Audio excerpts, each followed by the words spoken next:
Okay, great. So, so today we're really happy to have with us Dr. Devika Dixit, and the topic that we're going to talk about is what's new and hot in HIV. So I really wanted to get everyone up to date on what's the latest on HIV, because a lot has passed since the last 10 years, 20 years, and just want to make sure that we're all up to speed of what's the latest in terms of trends, in terms of diagnosis, management. So I just want to introduce Dr. Dixit. Dr. Dixit is a pediatric, infectious, and tropical and travel medicine specialist currently in Calgary, Alberta. She is a former WHO medical officer and is a consultant currently with us. She's also clinical assistant professor at the University of Calgary and also assistant professor at the University of Saskatchewan. And her interests are in pandemic and epidemic diseases, outbreak management, and tropical diseases. She has published several peer-reviewed papers covering various areas of infectious disease, and I'm sure some of you already know her, and you've probably heard from her as she has been working really actively with us on COVID. So what we'll do is that we'll have a 30-minute presentation, and then we'll go on to some questions, answers. If you want to put any questions on the chat, please feel free to do that. And then at the end, Dr. Fowler will come and just give everyone a quick update about PEP kits and just a reminder of some of the SOPs and what's going on there. So without further ado, Devika, over to you, please. Thank you. Thanks for the introduction, Esther. I'm going to just share my screen and make sure that is okay.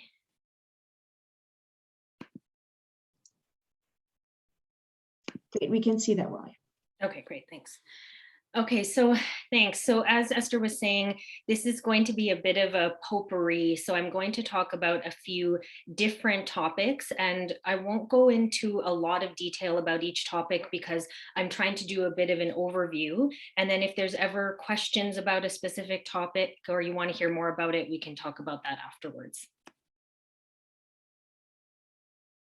Oops.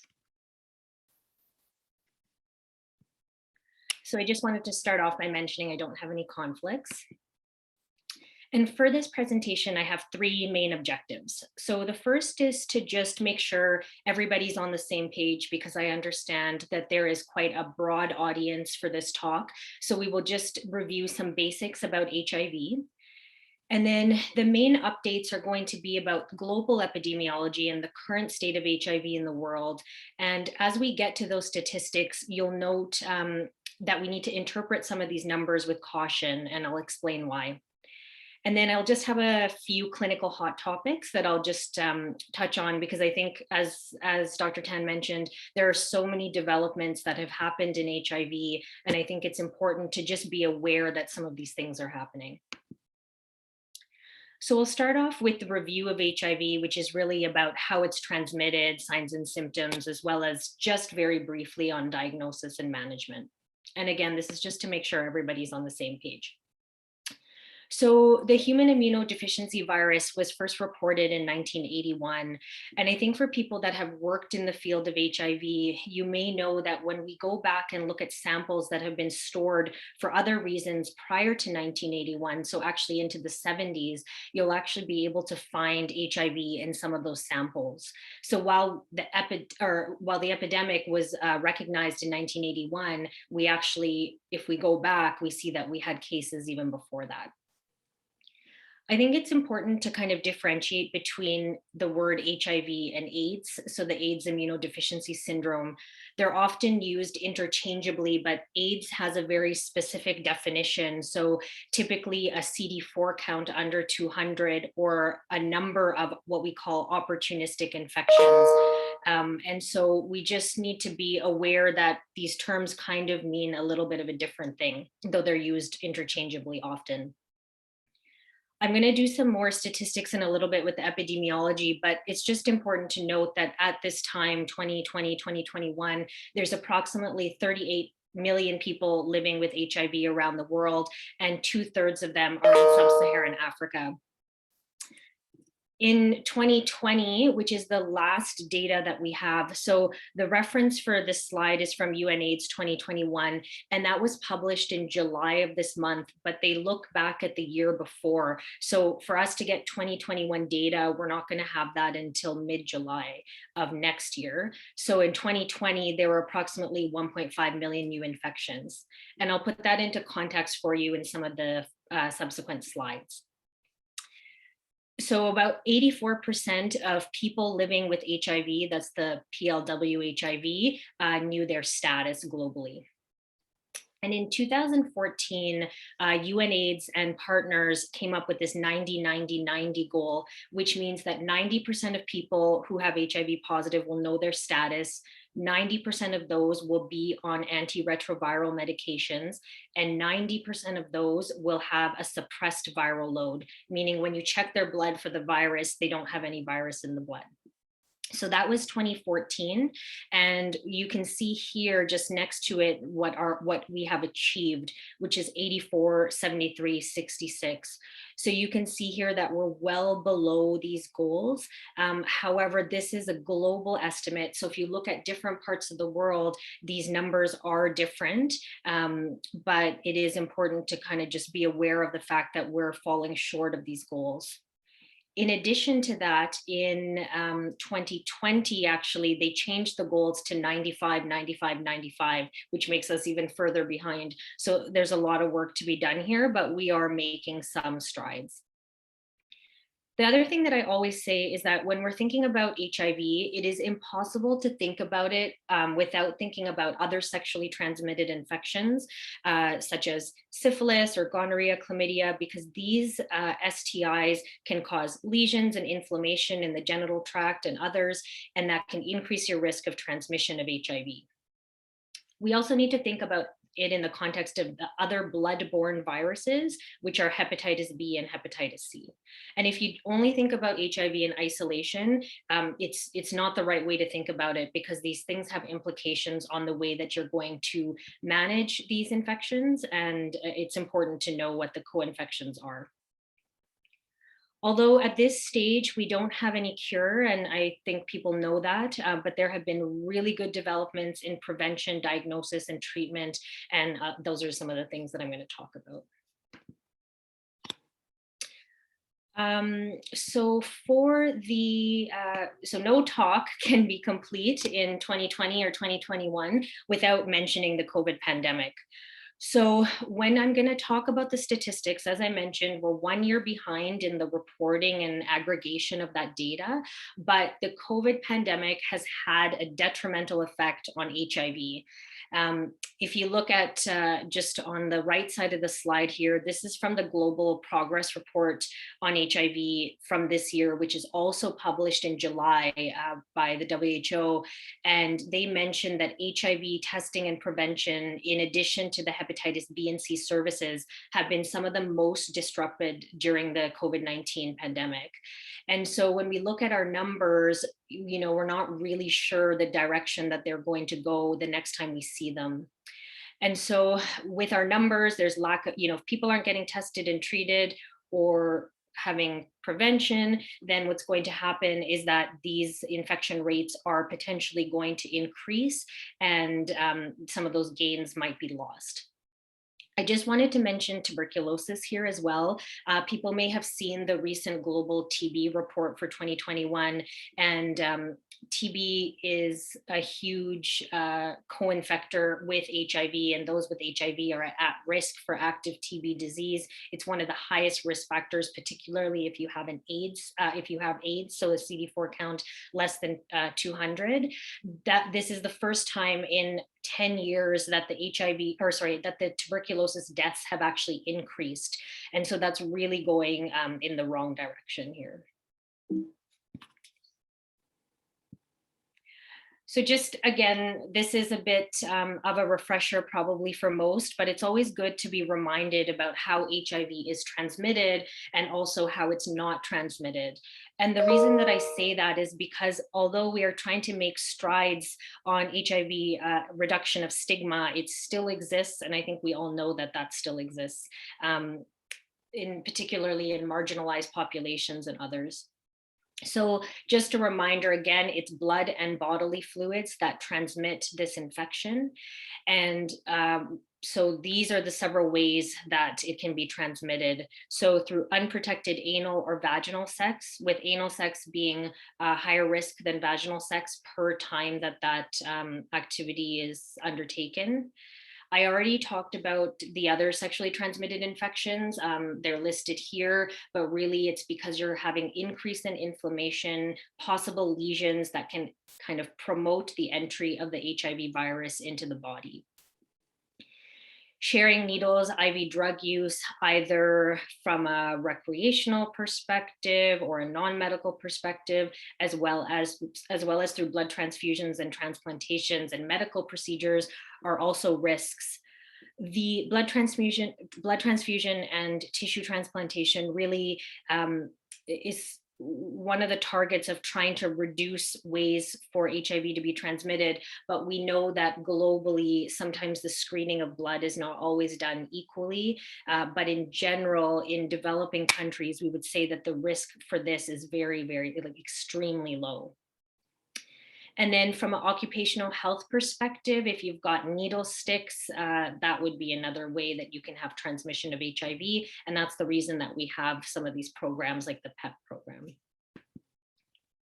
So then just quickly, this is a diagram from CDC, but I really like it just because it shows how HIV is not transmitted. So we talked about the blood and bodily fluids, but it's not all bodily fluids. So saliva, the saliva, the kissing, the sharing utensils, I don't know where that went. Oh, sharing dishes.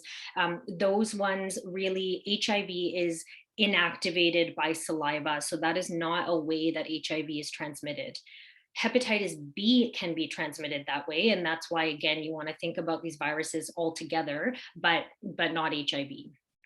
Tears, sweat also not a way that HIV is transmitted. And you can see lots of other kind of examples of touching or through the air or through mosquito bites.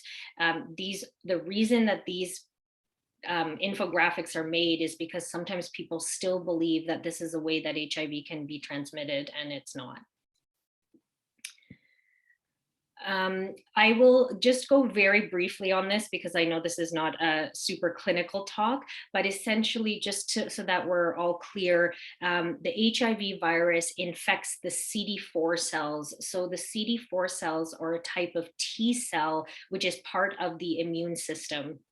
So the virus binds to the receptor on the T cell, fuses in, and then because this is an RNA virus, there is a reverse transcription that converts this into DNA, which then gets integrated into the host, and then you have replication, and then it can be released out and then go and infect other cells. It's just helpful to understand this for anybody that is working with HIV treatment, because different treatments affect different parts of this cycle, but I won't go into too much more detail about that. So once you have been infected with HIV, there's usually a 2 to 4 week incubation period where you will have no symptoms. And then what typically happens is that you have what is called acute HIV. And if you look at this diagram, you see that there are lots of non-specific symptoms, what we often call flu-like symptoms, which is a term that I don't necessarily love, but it is essentially a viral type of infection. So you've got the fever and chills, muscle ache, rash, fatigue, mouth ulcers. You can get pharyngitis, so sore throat. I've seen many people present that way and diagnose them with HIV, as well as lymph nodes. So this might actually go unrecognized if we think that there's another virus circulating like influenza or even COVID, and we think, okay, that's the explanation for this, which, there's a high likelihood that it is. But in people that have risk factors, you really want to think about acute HIV, particularly if they're not getting better. The natural course is that they will improve, and then you'll go into kind of a period of latency where you have no symptoms. And then as you progress towards end stage HIV and AIDS, which takes approximately 10 years, you are then going to start to get your opportunistic infections, which include things like Kaposi sarcoma or Burkitt's lymphoma, or many other conditions, which I won't go into in a lot of detail. But the whole point is that there's a lot of time where you may not have symptoms of HIV. And that's really important when we talk about diagnosis or even suspicion of HIV. So for HIV diagnosis, I will just talk briefly about this. So in 2019, the WHO came up with some guidelines on HIV testing, which are really good to look at for anybody that's working in the area of HIV. And then in August of 2021, we created some guidance that is based on the HIV guidance and has input from the HIV team at WHO, just to kind of help people understand when we're going to be doing diagnostic testing.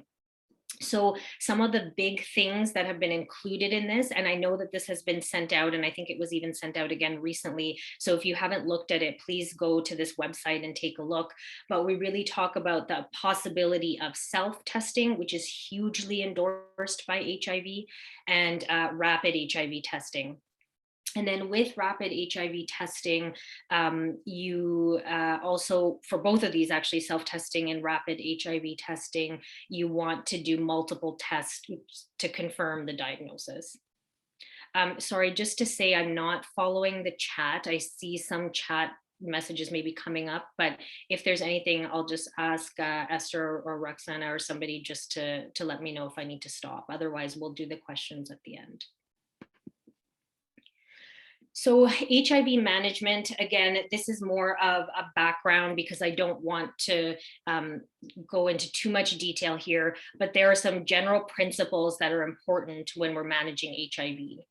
So the first is, of course, confirming the diagnosis of HIV and all the other tests that go along with it. This would be the CD4 count, the viral load, and others. But then once you have that confirmation, you want to look at co-infection screens. So this is, as I mentioned, the hepatitis B, hepatitis C are the main ones, and also syphilis and others. And then there's all of the opportunistic screen, which includes tuberculosis screening, cryptococcus, others, depending on what the CD4 count is. And so you want to do all these things when you're having a patient that has HIV to understand where you're starting. There's a lot of other blood work that might be done, just basic CBCs or lipids or others, because some of these medications can affect some of this blood work. And so you want to have a baseline. There's also specific tests that you would do for HLA typing and others. And so again, won't get into the details of that, but there's a fair amount of initial management that needs to be done to stage the HIV and to understand the status of the patient. So one thing that has changed in the last several years is that people may remember that initially we used to have CD4 cutoffs. So cutoffs that we would use upon which to start antiretroviral therapy. And that has changed. So basically what the guidelines say now is that you want to start treating HIV as soon as possible, regardless of the CD4 count. And with certain infections, such as tuberculosis, you want to start within 2 weeks. Other opportunistic infections, you want to start right away. And then the one exception is cryptococcus, which is a yeast infection that can cause meningitis, that you want to wait a little bit longer just because they can have problems when you start therapy.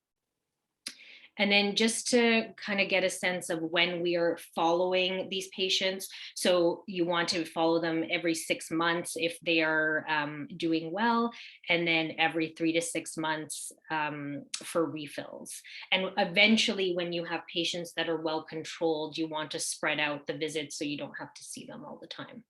And all of this stuff, as you can imagine, is a fair amount of work, which is one of the reasons why there has been disruption in some of these services when a lot of the public health measures and others have gone to focus on the COVID pandemic. Really quickly, you can't do HIV management without doing contact tracing and testing of partners.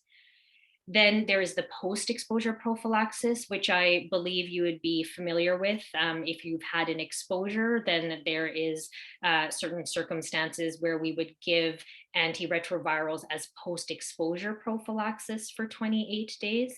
And then there's something called pre-exposure prophylaxis, which is also not a new thing, but it's becoming more and more popular for people such as those that are in what we call serodiscordant couples. So you have one of the partners that's HIV positive and then the other partner is negative. So we can give prophylaxis prior to the exposure happening. And so these are all kind of important pieces to the overall HIV management. And again, hugely impact the epidemiology, because if you do not do these things, you will have spread of HIV if you're not doing the other measures such as safe sex practices, not sharing needles and others. But this is an integral part of that management. Okay, so we're going to switch over to the next kind of big heading, which is the epidemiology. And as I mentioned, a lot of this data comes from the 2021 fact sheet that's looking at 2020, and then the Global Progress Report on HIV from WHO that is also from, they're both from July 2021. So I'm gonna there's a lot of numbers here and there's a lot of numbers to come, but I'm going to just focus on some of the key statistics, which is that since the beginning of this epidemic, we have had 80 million people infected with HIV and about 36 million people die. And so again, to put that into context, we've got about 38 million people with HIV right now. So lots and lots of deaths here. I think it's important to get a sense of the global prevalence, which their most recent statistic is from 2019, which was 0.7%. And of course, that's going to vary widely throughout the different countries. And I'll show you a map later that I really like that kind of goes into a little bit more detail about the different prevalence around the world. So we talked about this 30 million people currently, of which most are adults. So 36 million will be adults and just over half are female. And of course, whenever we're learning about statistics or hearing about statistics, the whole point is that why does that matter to me? And the reason that it matters is because when we look at our interventions, they need to be obviously targeting adults and women, but of course, that doesn't mean that you don't target the other populations, of course, the males, which is almost the same as the females, and then the children, which are making up a way smaller global proportion of HIV. But if you look at this, there's still almost 100,000 deaths, 150,000 new infections. These are still huge numbers. That being said, if you look at comparing about 10 years ago, we've had a decline in 52% of infections in children, which is huge and is amazing, but we still have these numbers that are a little bit higher than you might want them to be. So again, remember if we talked about those goals of the 90, 90, 90 and the 95, 95, 95. So if you think about statistics as the percentages, it's one way. And then if you think about the numbers, it's a little bit different. So we've got 27.5 million people that were accessing antiretrovirals in the last year. That is, way up from 2010. But I'll show you a graph that kind of compares it over time. And then the pregnant women, so 85% of women, pregnant women living with HIV had access to antiretrovirals to prevent the mother to child transmission. And so this is hugely linked, because if these pregnant women do not get access to care or to medication, then now you have ongoing transmission in children, and which is seen as a vulnerable population. Actually, they both are. So again, the 2020 numbers, as I mentioned, just a bit more detail. So 1.5 million new infections last year, but still a significant number of people, almost 700,000 that died from AIDS. And remember how I've mentioned this statistic a few times, that 84% knew their status. So what that means is that there's still over 6 million people that don't know their status. And if you do not know your status, you are engaging in high risk activities, or not even aware that you should be not engaging in these activities, this is a huge risk for spread. So this is a bit of a busy table, but you can't see the picture box, can you? Or do I need to minimize that? No, let's close that. Okay, so so essentially, the reason that I like this is that you can just see by quickly looking an overall trend of what's happened from the year 2000 to the year 2020. So you can see that the numbers are increasing, but what's more important is looking at the new HIV infections. So in 2000, you had the 2.9 million infections. And then when you get to 2019, you're down to 1.5 million, but you also notice that now there's a bit of a stability in this number. And again, we know that in 2020 over here is when the pandemic started. And so maybe the fact that we're not improving is actually also considered a bad thing because we're not having any of those gains that we've been having over time. This just shows that, again, most are in those that are over 15 or in the adult age, so that not too much detail there. And then, as I mentioned, the AIDS-related deaths are down from 1.5 million to 680,000. The funding has also stayed about stable, maybe a little bit decreased, and the main funders are PEPFAR and others.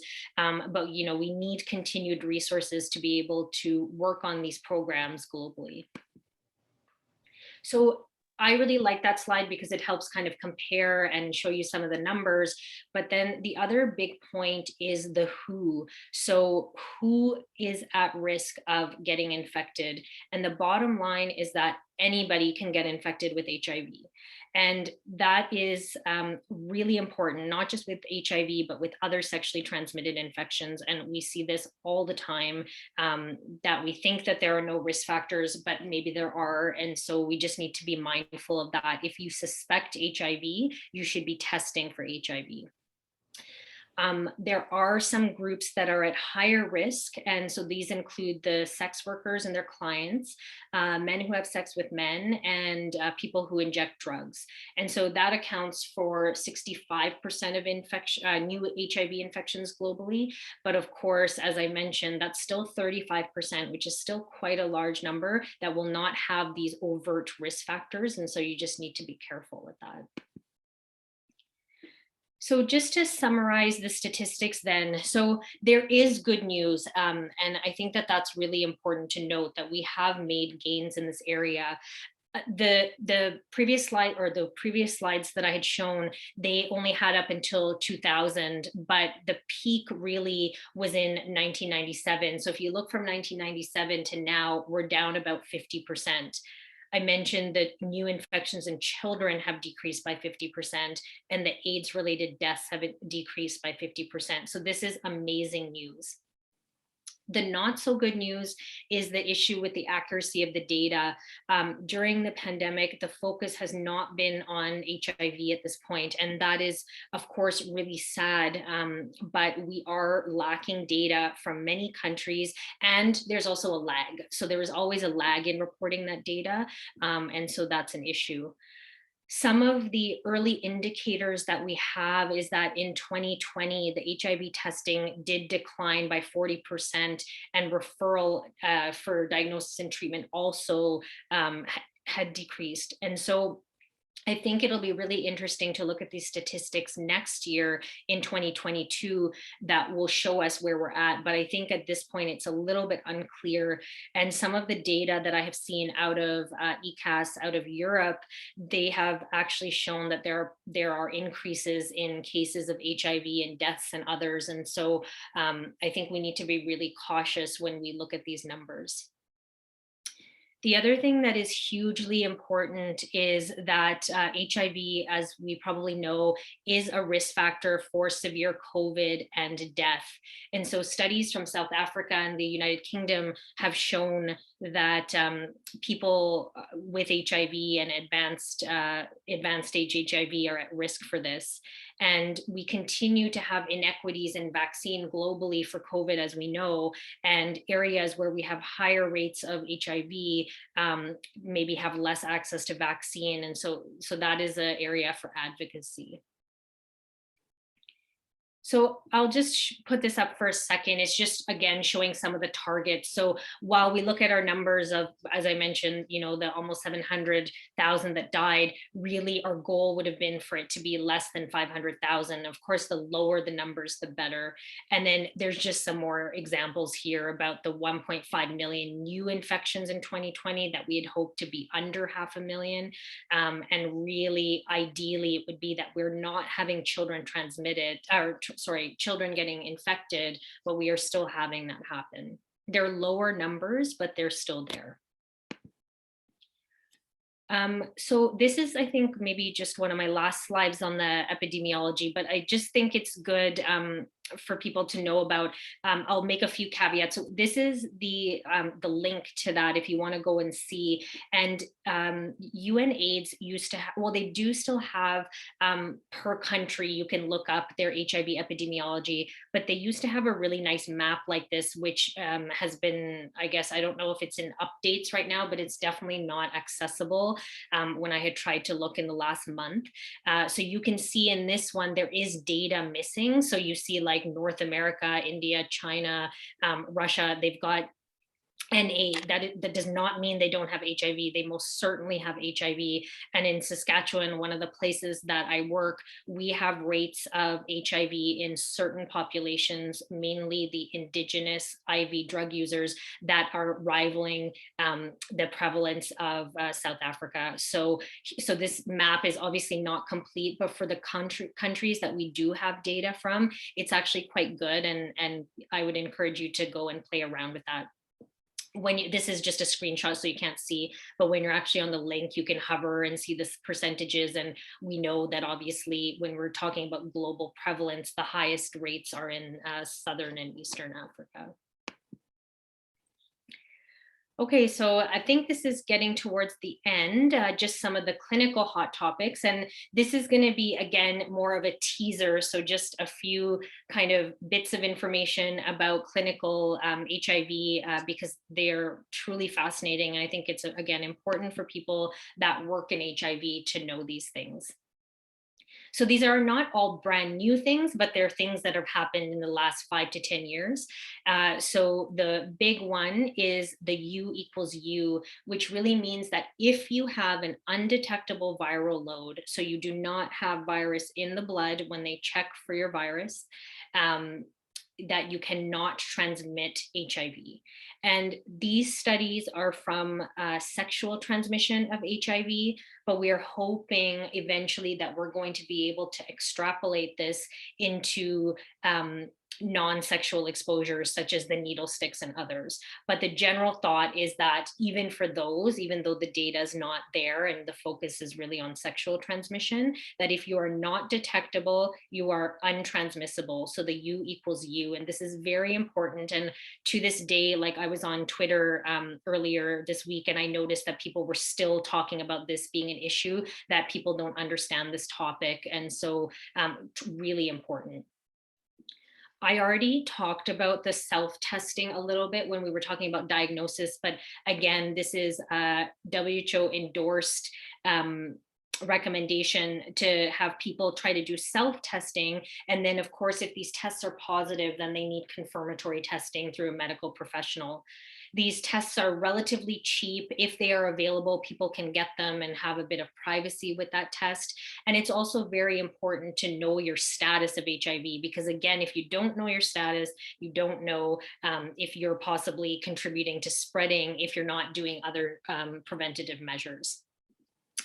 The other new thing that I didn't mention here, but I was just looking at, is they're also talking about using social networks and social media to encourage self-testing amongst groups of people that are friends or other types of connections that they may have. And so that's another new thing that has come out that is this year.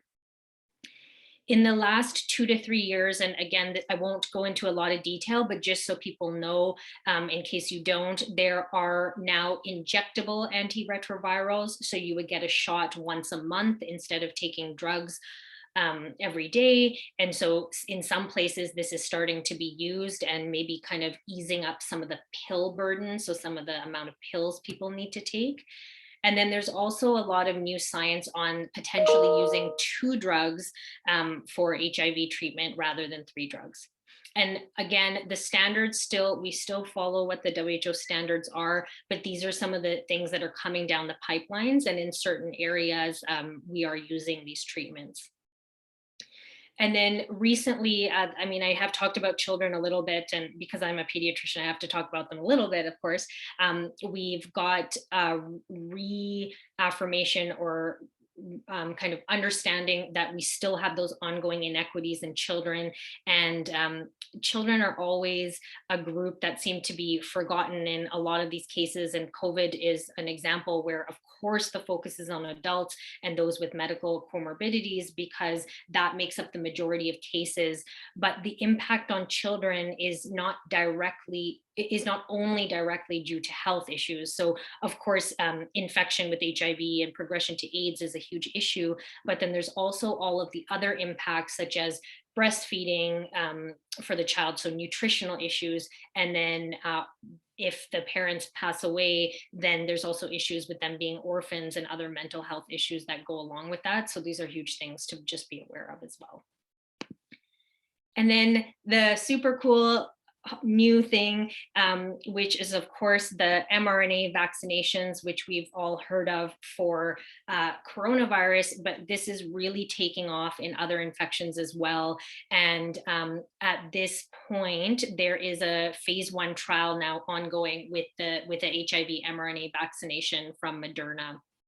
And there have obviously been other HIV candidates in the past, and we've become very hopeful, and unfortunately they haven't worked.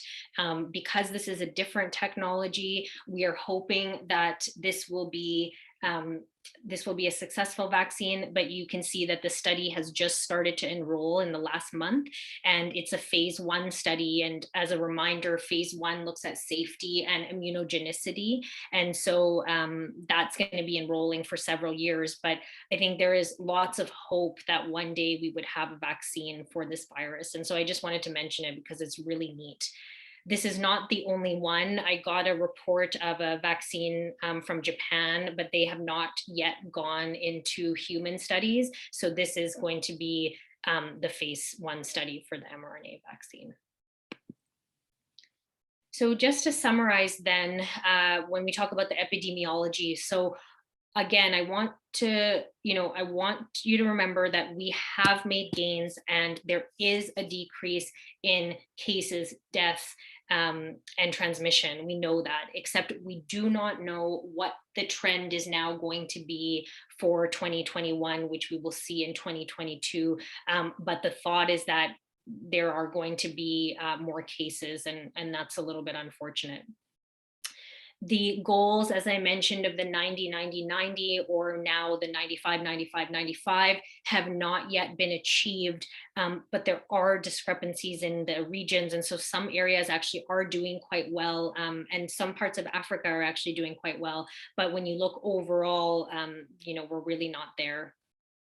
There is just here, so HIV and AIDS is part of the SDG 3, so the good health and well-being.